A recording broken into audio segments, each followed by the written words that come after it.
Welcome to all the participants to the Democracy Hackathon. Thank you all for bearing with us. We will still accept some people that are joining us at this moment, but I first want to let you know all that this session will be recorded. And in case some of your teammates cannot attend, you will have access later to the recording. It's important for all of you to review this information. This meeting especially is very pertinent to all of the participants that have registered in this first challenge. And we will have today a lot of things to talk about. But first, I will have to go through some housekeeping rules. As you can already tell, you cannot connect your videos or audios, which is okay. I will ask you in the meantime to start writing down your questions. Keep them on the side, but then later in time, if you see there is a question in time, you feel free to ask us at any point. And my colleagues will be able to answer you directly on the chat. But if there's a very cool idea that we would like to discuss with you, we might give you the microphone. So please keep that in mind. First, let me go through some important notices. As you know, for most of you, logistics has been hectic. Yes, the logistics is always the tough part of any event, especially when you have to fly 80 people from all over Europe and beyond. So thank you for bearing with us. Please help us to help you as much as we possibly can. But most of you have been already onboarded. That is great news. So we'd like to first thank you all and to welcome you already to Strasbourg. One thing that is very unclear for a lot of you, and you've been asking, the bit from Strasbourg from Basel Airport to Strasbourg. We would like to let you know that, of course, we're going to take care of that bit of your itinerary from the airport to Strasbourg. The concern that we've got is that you might have some delays and then you could lose the connection. So what we're asking, and many of you have already accepted, is that you can take that itinerary and then just submit with me your invoices, and then we will reimburse you at a later date.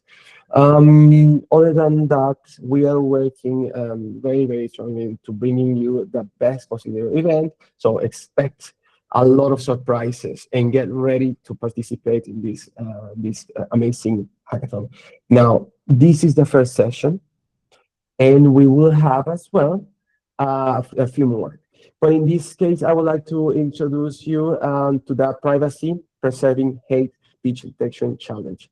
Tomorrow, we will have another session about the coordinated inauthentic behavior identification. Then on Friday at 4 p.m., we will have from reporting to response, addressing online hate and gender-based violence.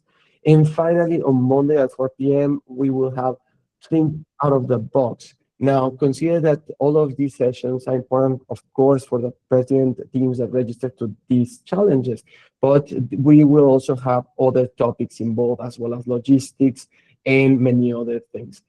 Finally, just to close, I'd like to bear with us regarding the itinerary, and we will share as well your hotels with all of you. But first, we need to close with flights and trains. It's very difficult, so bear with us.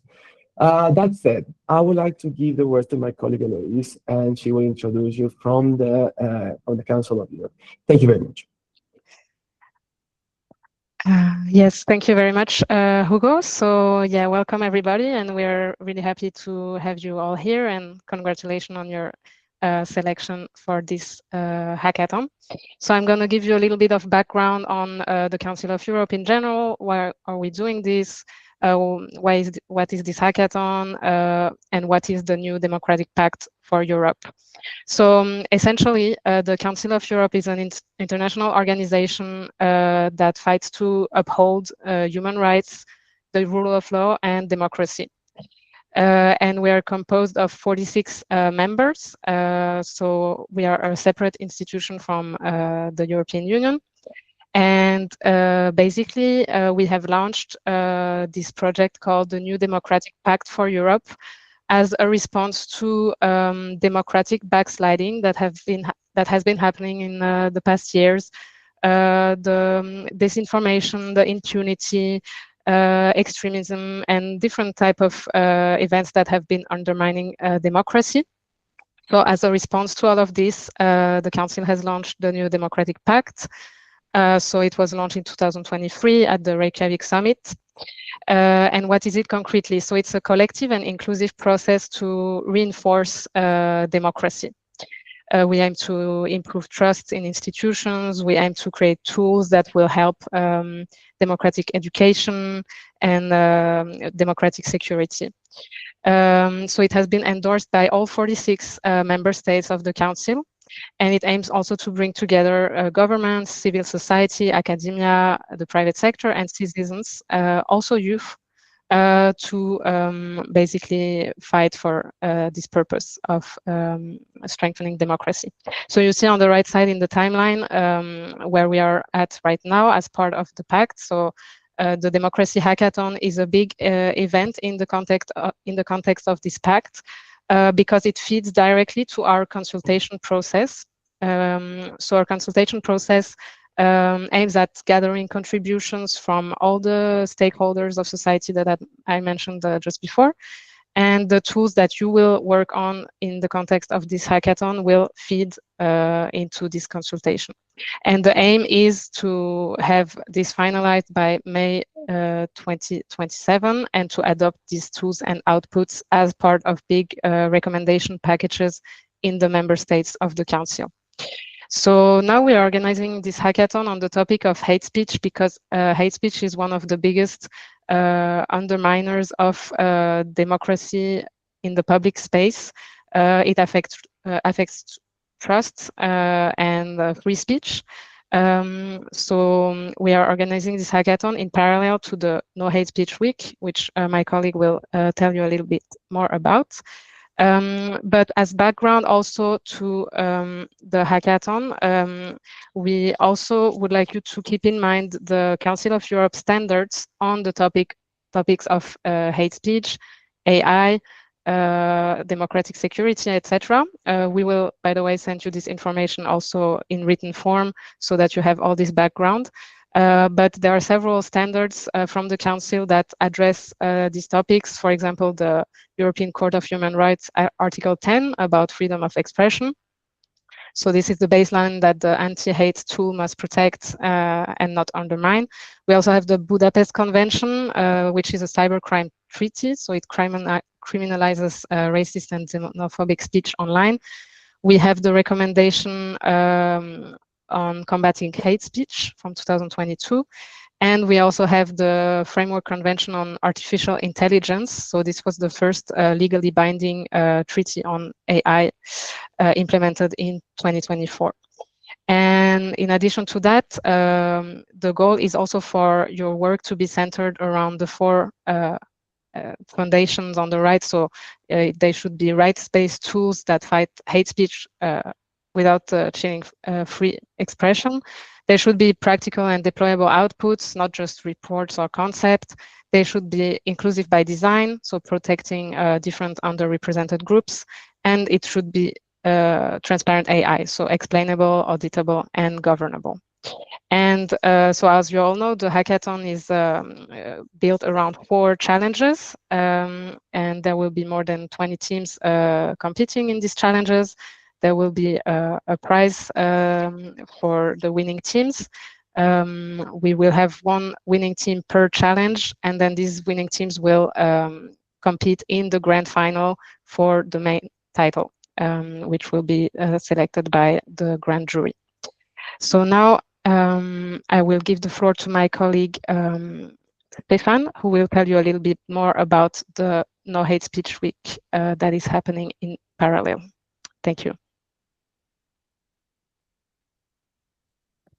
Perfect. Thanks a lot, Héloïse, for this introduction also of the Council of Europe and our work. Now you see that you are you see also from the program that the Democracy Hackathon is also taking part in parallel with another event. So there is a lot of overlap with the No Hate Speech Week. So I'm here to say a couple of words about what this No Hate Speech Week will be about. But before that, I would like to ask you in the chat just to write down your first ideas that come to mind. Who is responsible to fight against hate speech? I know that you are coming to Strasbourg to help us fight against hate speech. Do you have any other ideas of others that are responsible? So you can put your ideas in the chat. We will, just to get a bit of ideas, like what all kinds of hate speech that you see online, offline. Who is responsible to fight against it?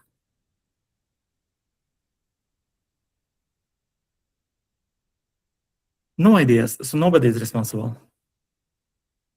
That could also be.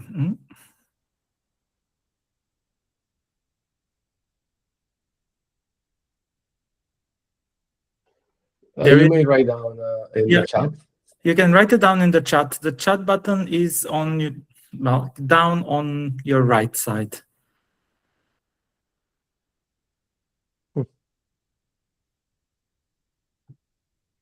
Because they cannot actually write. Yeah, I feel like they don't have access to the chat. Okay. Okay. But maybe in the meantime, you can continue. I update this setting. Okay, perfect. Well, let's see. There are some reactions also on this. Well, there was this question about how do we deal with hate speech as a phenomena. Even in the 90s, it was brought out from the different reporting mechanisms that the Council of Europe does. This is basically when we check the compliance of our member states when it comes to human rights. And very often also over the period of the 2000s, there was a lot of discussion about freedom of speech, the Article 10 that Héloïse mentioned. That's also part of human rights in general. So we all have our freedom of speech, but there has to be also a specific line or limit that we put so that we also enjoy another right, and that's our right of non-discrimination, so not to be discriminated. That's Article 14 of the European Convention of Human Rights. And another right that we have, which is the right of private life as well, which is Article 8. So this is based on these debates of how to strike the balance, and also there was a lot of case law coming in at the European Court of Human Rights. The Council of Europe has developed some of the standards where we actually conclude that everybody has to fight against hate speech so that we all safeguard dignity and humanity online. We also protect our human rights online.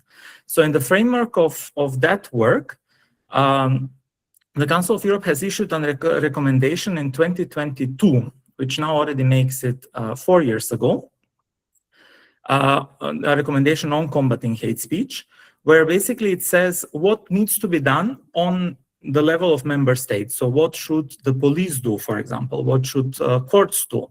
What should be done by media authorities? So the ones that are regulating like the internet or different services that are provided online. What should be done by non-governmental organizations? What should be done by young people, youth groups? What should be done by education? And of course, there's a lot of different practices. So people are trying to find the best way how to counter hate speech. 3 years ago, we've actually come up with this idea that we should have a moment where we all meet. And this is the No Hate Speech Week, which is an event which gathers representatives from NGOs, from different youth groups, but also governments, ministries of interior. So you will also see police officers around. You will also see people working in justice, who are judges. There will be also people engaged with us that are working in media.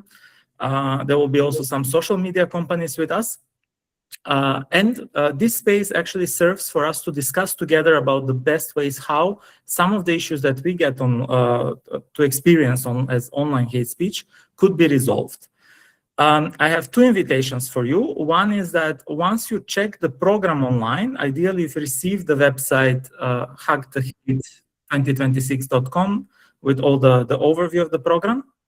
I can also maybe quickly just share it on the screen so you can see it.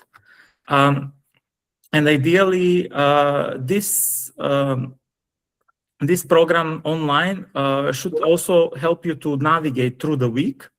Everything in blue on the program are hackathon-related sessions. But I would like to invite you, my first invitation is to invite you when you have time, if you have time. I know that you will be very busy. You might want to check out these orange sessions that says Council of Europe and CSO, Civil Society Organizations led sessions. So once you click, you can select a session there. And if there is anything that interests you in particular, for example, combating hate speech targeting LGBTI people, or working on countering racism, for example, online, or if you're looking at how to monitor hate speech using AI, you might want to go to some of these sessions to see who is doing what, but also to hear some of the examples of what already exists or what already is being tested upon. So this is the first invitation. The second invitation is, you will see in the program, there are these spaces where we say reception or networking fair at the very end of the day. This is also a place where all these promising practices or different practices will be shown. So I would like to invite you also to use that space and check who is doing what. Maybe you will find people also from your own country or others that are working on a similar idea. So this might give you some ideas on what you could work on, but as well to network with them for the future.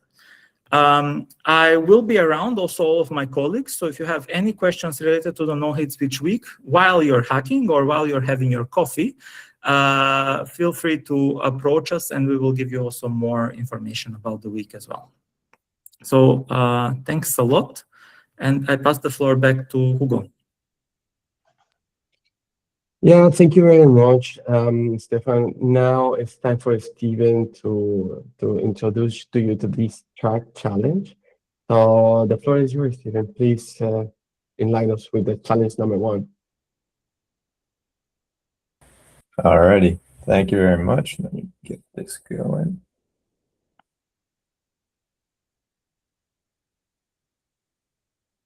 Okay, hopefully we can all see this, right?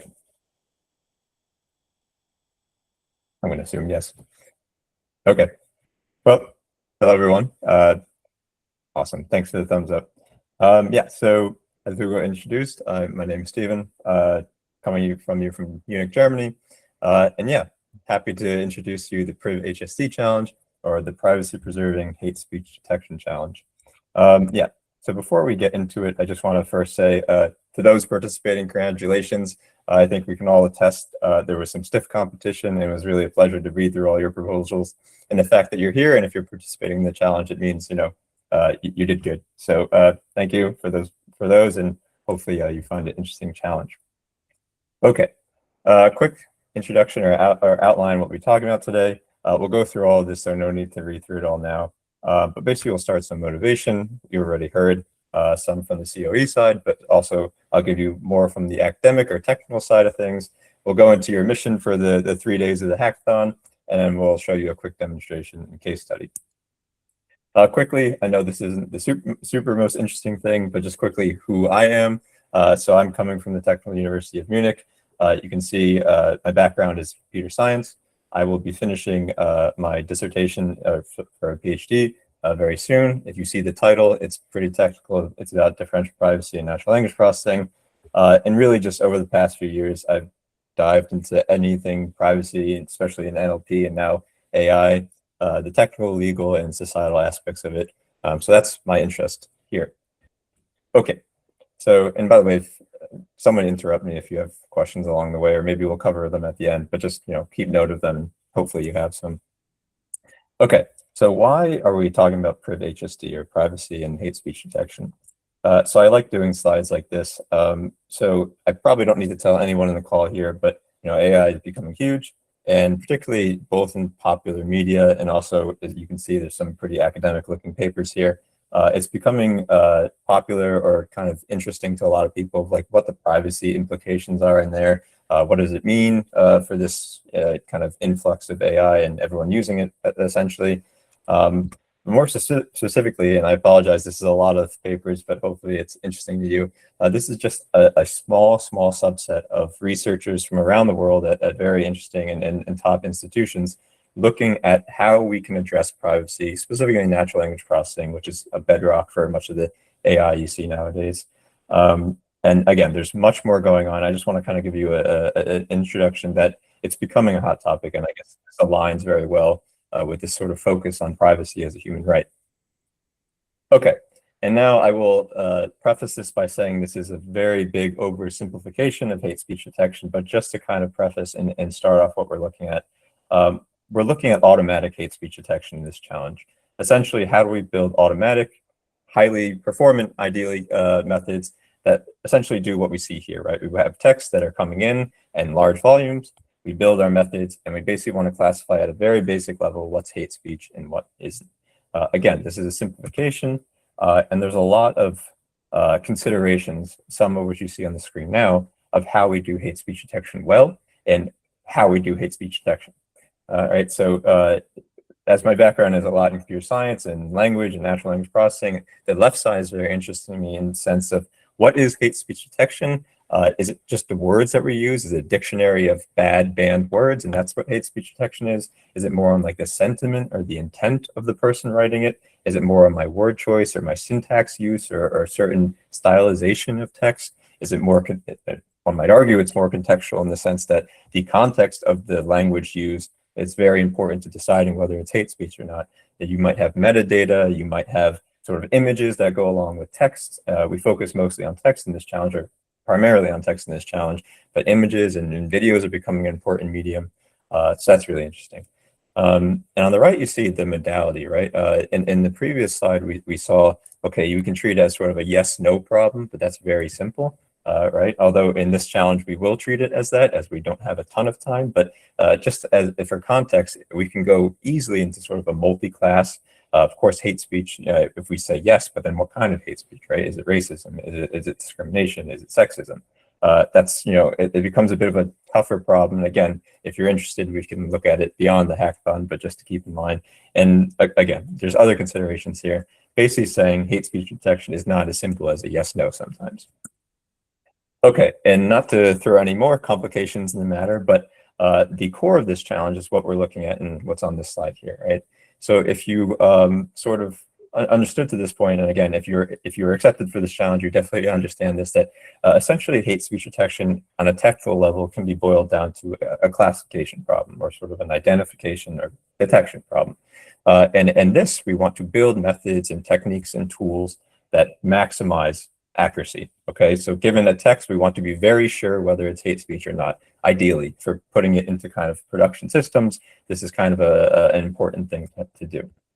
And if you've read the challenge proposal, and again, I've read the proposals and you understood this, that there's kind of an equal and opposite classification task that's sort of hidden within this, in the sense that we want to classify whether texts are hate speech or not, and that's very important, and I think we could all agree on that. But we don't want to do so at the cost of sort of creating re-identification tools or sort of tailoring hate speech detection to people doxing essentially, or sort of identification of the people and not really just the content in the text.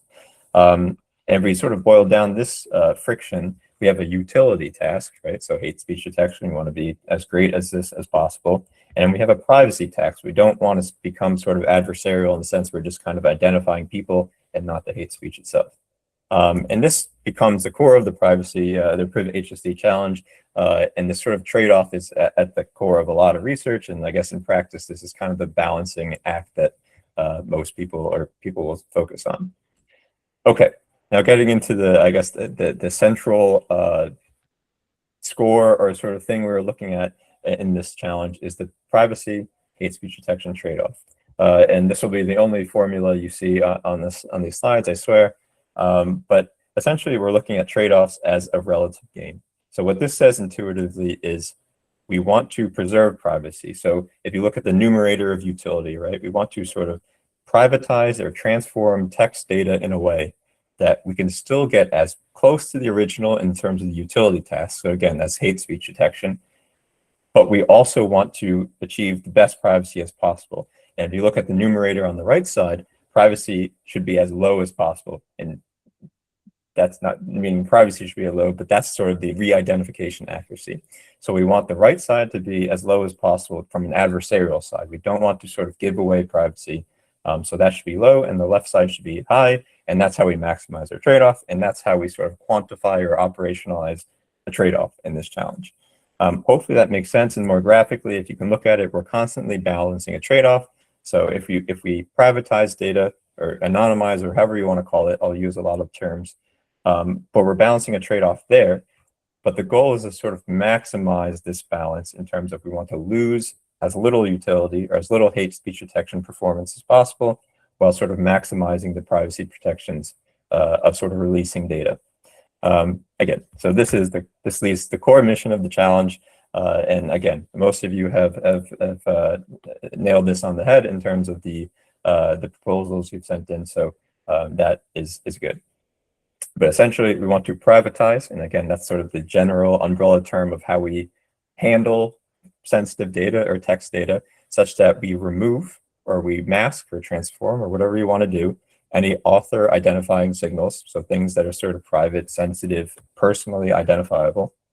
But we don't want to remove any of the cues or the signals that are sort of leading to good hate speech detection or sort of performant hate speech detection. So this is the trade-off that's central to how we want to tackle this challenge. Okay, so looking at your mission, your focus areas for this challenge. And these, Ty, I'm not sure if I don't think you've been shared the sort of key details on all the deliverables, but you will soon know, or if you don't know already, that there are main deliverables for this hackathon. And these sort of focus areas will focus or sort of align very well with the with your deliverables. So you first want to focus on, and again, I know there's different experts in each group, but you can all brainstorm together the gap or the core problem. And in the context of this challenge, you want to ask two sides of things. So what is it exactly that makes a text private?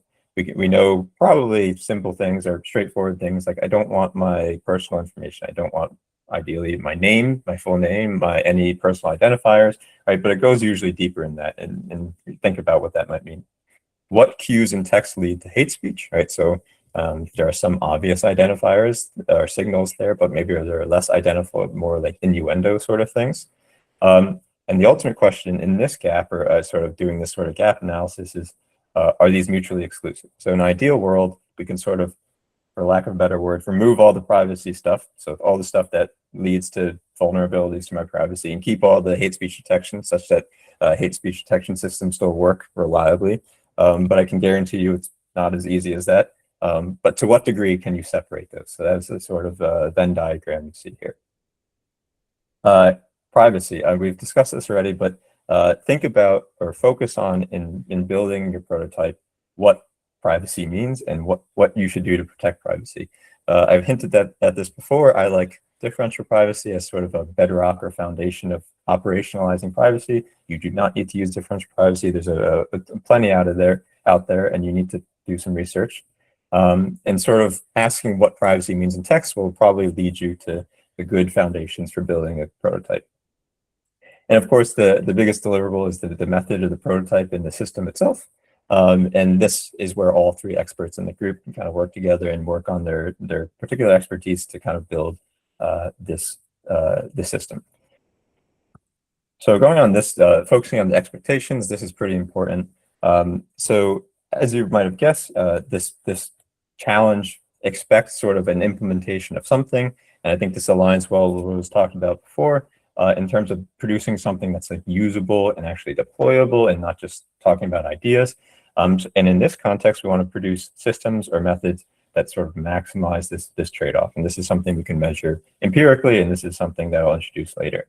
There are other sort of non-functional requirements that are pretty important here, such as efficiency, right? If we're doing this at scale, it needs to be lightweight. We can't just call the biggest LLM for every single little text, right? Reproducible, this should be open, it should be clear what is sort of being done. I should be able to run it, anyone should be able to run it. And explainable in the sense that you should be able to explain it, and it should be explainable what's going on. So the more complex the system is, it might be better, but also might be worse in terms of you being liable for why the system predicts something the way it does. With that in mind, just a quick aside on what is meant by text-to-text privatization, as this is really important for the challenge. It's pretty simple in terms of we have a text as input, we have whatever method or technique you come up with, and then we have a privatized text on the output. And this is ideally something that is transformed. And again, finding this balance between masking, transforming, deleting, redacting, whatever you want to say, all the privacy-related stuff, but keeping the cues such that we can do hate speech detection well. We'll discuss this a little later in a small case study. Deliverables I won't spend too much time on, as it will become clear when you receive your starter kit, but there are particular sort of tie-ins to this challenge. You could read this quickly on this slide. The most important thing is for sort of challenge-specific deliverable is the code at the end. For this one, it should be something, again, that is working and runnable. We'll cover this on the next slide. But again, there's these three sort of main deliverable deadlines, and they're sort of different in terms of what they focus on. We can answer questions about this later, but it should also become pretty clear. Okay, now I want to take a minute just for this slide, just to kind of focus specifically on deliverable. From my side, I find this crucial in terms of deliverable or delivering something that's usable and workable.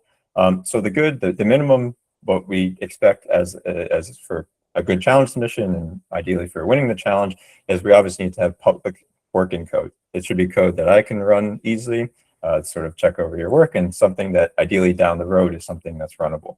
That should be clear.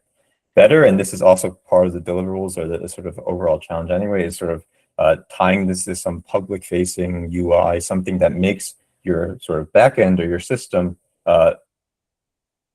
testable and sort of we're clear what's going on. And this is where probably your UX expert comes in, but also this is important to everyone on the team to make sure you know what's going on and you know how to present it well. And the sort of thing I'll add is sort of this best case scenario is that if you actually make your code super runnable and package it in something like a Python package, or it can be your choice. But from experience, this is very sort of, this is taking the next step to just dumping code on a GitHub repository to actually making something that's usable by people and sort of extensible, and that's important. I'll say it one more time, and I won't say it again. I've probably been annoying about it, but it's critical that your code works. It should be something that I can test and that we can all sort of see is working and hopefully working very well. Okay, I won't spend too much time on this either because, again, this will be in your starter kit, but I wanted to tie it into the context of this challenge in terms of the criteria. So this is really important in terms of if you want to sort of know how you can win the challenge. These are the things to focus on. I won't go through every line here, and I think the slides will be shared so you can review this. And of course, we'll be talking a lot about this. But the one thing I'll focus on here is sort of how to measure the trade-offs or how to make sure you're on the right track, so to speak. And we'll talk about this in the coming slides. And I've said this, but you'll receive a starter kit, and this should be all in there. I've got a peek at it. I don't think it's been shared with you already. I'm pretty sure it's on Monday, and it's pretty comprehensive. So yeah, look into that. Okay, and now in the final point of the talk today, I don't want to spend too much longer, especially if you have questions. What I've done to kind of give more of a face to this challenge and to also help you, again, benchmark and track your progress, I've created a challenge website. We'll see that in a little bit, and I'll demonstrate how you can use that. It's not operational for you yet. It's more just for me, and in a few days you'll get access to it, but it'll lead nicely into a case study of how you can sort of track your progress, as I've said. Okay, so this is the website. You'll get the URL, but it's basically just PrivHSD.com. You can go to it already.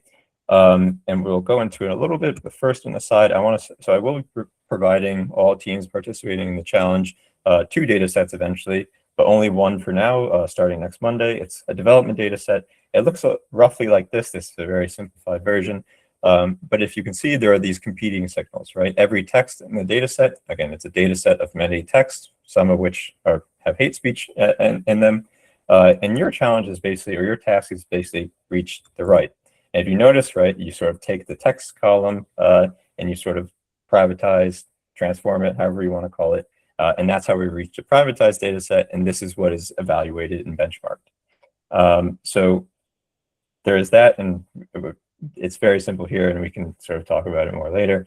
And there's some technical caveats there. But your goal, these data sets are provided to you as sort of real hate speech data sets that are out there, and you can really use them to, again, test your tools and make sure that what you're doing is hopefully on the right track and maximizing that trade-off.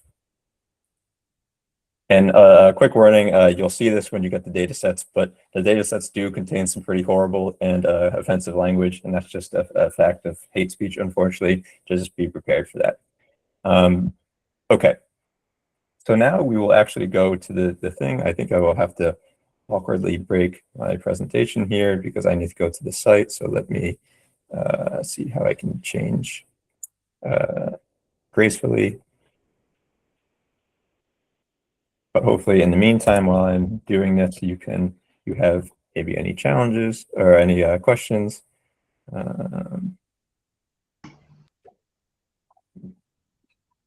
Yeah, unfortunately, regarding the questions, I didn't manage to find the how to open the chat. I think I disabled it from the beginning. But what we're going to do is we're going to ask people to raise their hand if it's pertinent to your challenge. Particularly, we give them the mic. Okay. But first, if you like, we have to conclude for your presentation, and then we'll move ahead. Okay, yeah, we'll do it that way. In that case, yeah, just maybe raise your hand later, but we'll show you the demonstration first, and then just think of your questions now, I guess. Excellent. Okay, let me share my screen now.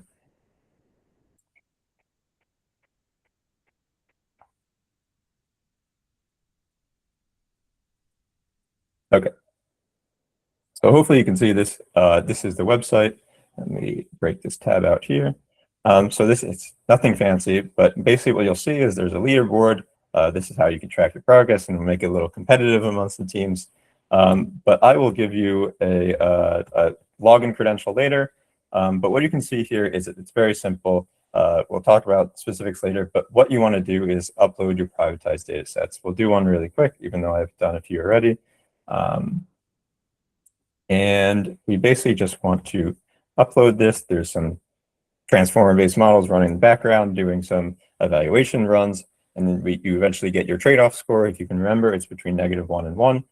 So this is how we do that. And eventually, if you want to publish your scores, you can sort of just put them there, and then on the leaderboard, your best score will apply or sort of show there. And what I want to show here is that this is where you track your empirical progress, and I'll focus on a little later of what that means in the context of the challenge. And it's also where you have a little fun and compete with the other teams. But again, if something is not unclear here, we will go through it more in detail as it becomes time to start submit. But I wanted to show this in terms of what you can expect. Excellent. Okay, let me switch over back to my slides. Sorry for the breaks, but we will be there soon. Okay, now we are back.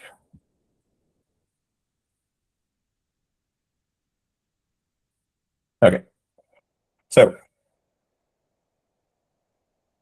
a quick case study, and this is a very simple case study, but what you saw there is I already ran through a few methods of both mine and just generally accepted methods out there in terms of what you might expect in terms of results. So Microsoft has an anonymization tool. It basically removes named entities, and we get a trade-off score of -0.1 when we run it over the data set. If you're interested more in how the evaluation goes in the background, more than happy to talk about it in the questions or during the challenge. I'll be there to discuss everything. But we learned from this is that what is generally known is that simple sort of entity-based anonymization is generally not enough. We don't just basically removing names and phone numbers is very simple in terms of anonymization, and we need to do more in terms of finding that balance.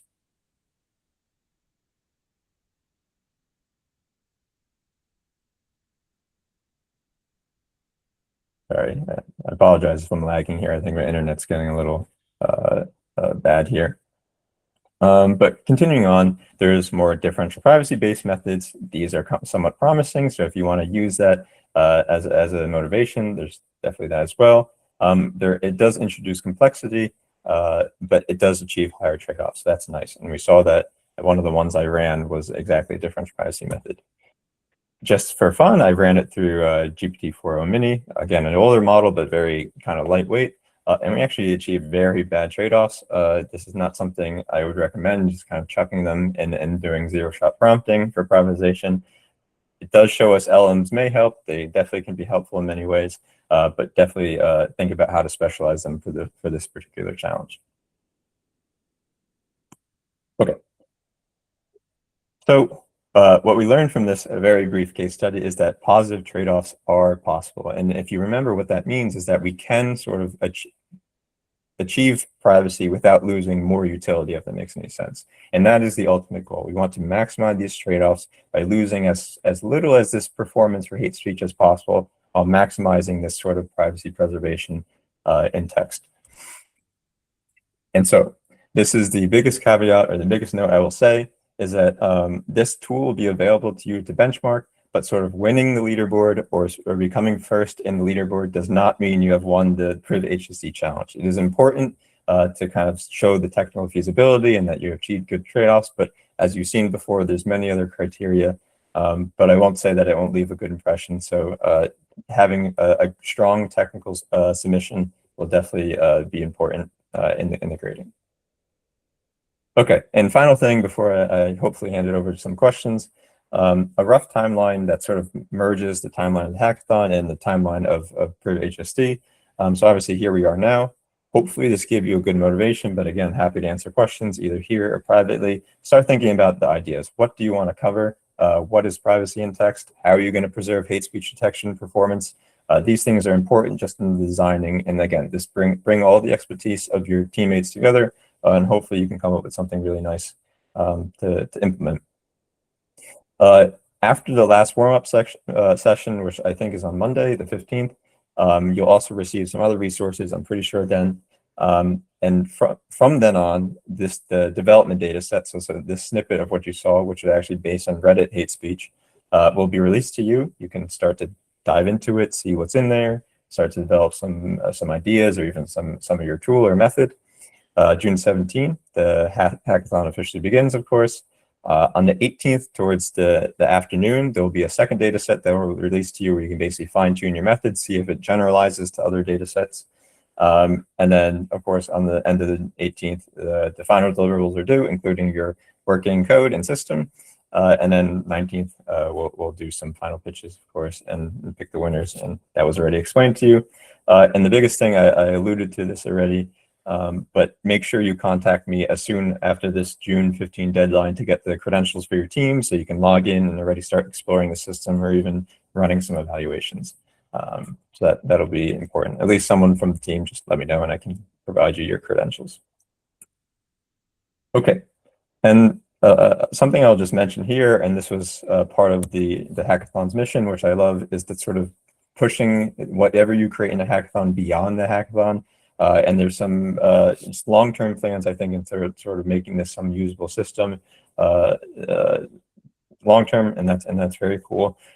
My also contribution, or what I will help you with, is sort of, if you want, this is still a very, I guess, state-of-the-art research direction. There's not a whole lot at this intersection of hate speech and privacy. So if you would like to try to publish your work for any of the teams participating, I support that, and I will help you with that if you want to. And of course, coming from the Technical University of Munich, we have a very entrepreneurial spirit, if you will, and there's some good resources if you would like to operationalize this and sort of continue further, or even in research. And there's some nice avenues there if you're interested in it.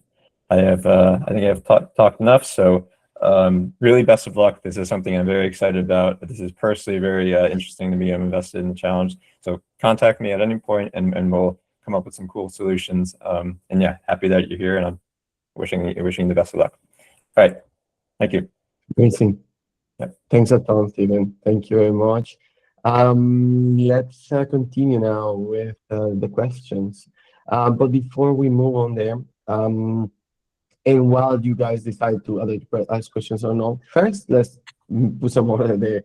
The questions right now, the first question should be directed to Stephen, and is pertinent to the teams that are registered to his challenge. If there are questions about that, great. If you have questions about logistics, well, your turn, it'll come. And then, of course, there will be other sessions the next days, so please attend. So yes, is there any questions with regards to this particular challenge? I'll give you the mic, so please go ahead.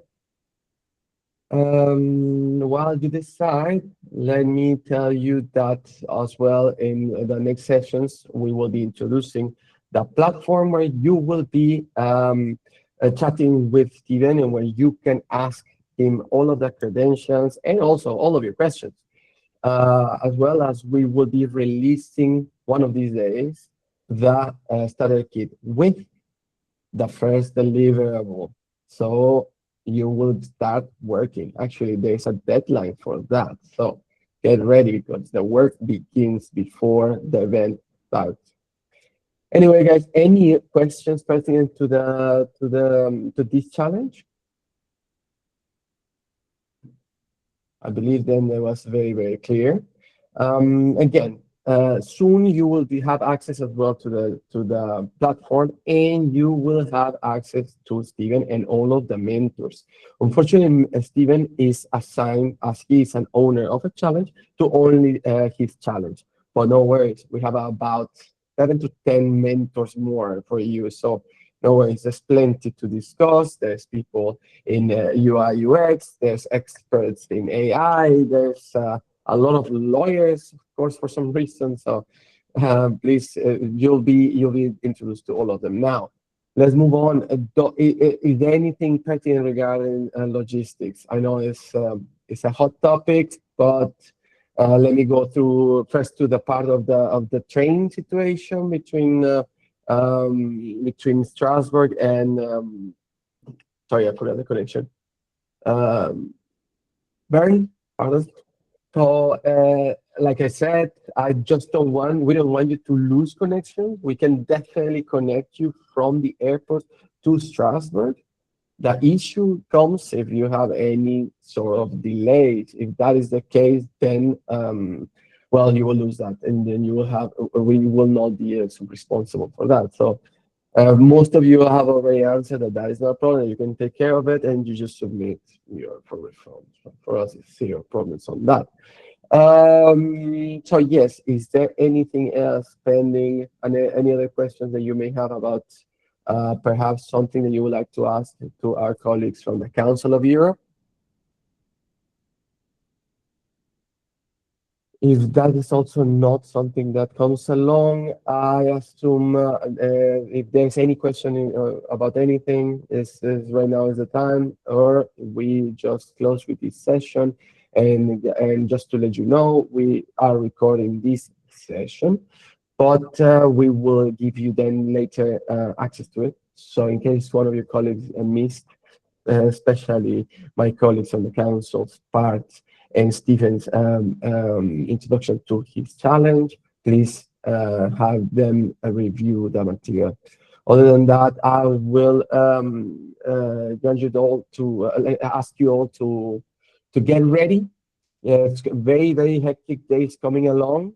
And please do not forget to check in into your flights. And finally, welcome to the Democracy Hackathon. It's a long street to arrive here, we know, and we'll be working for many, many months to support you. And we will have a lot of mentors, a lot of surprises, but especially a lot of fun. Thank you all for coming and have a great evening. Thank you. Bye-bye.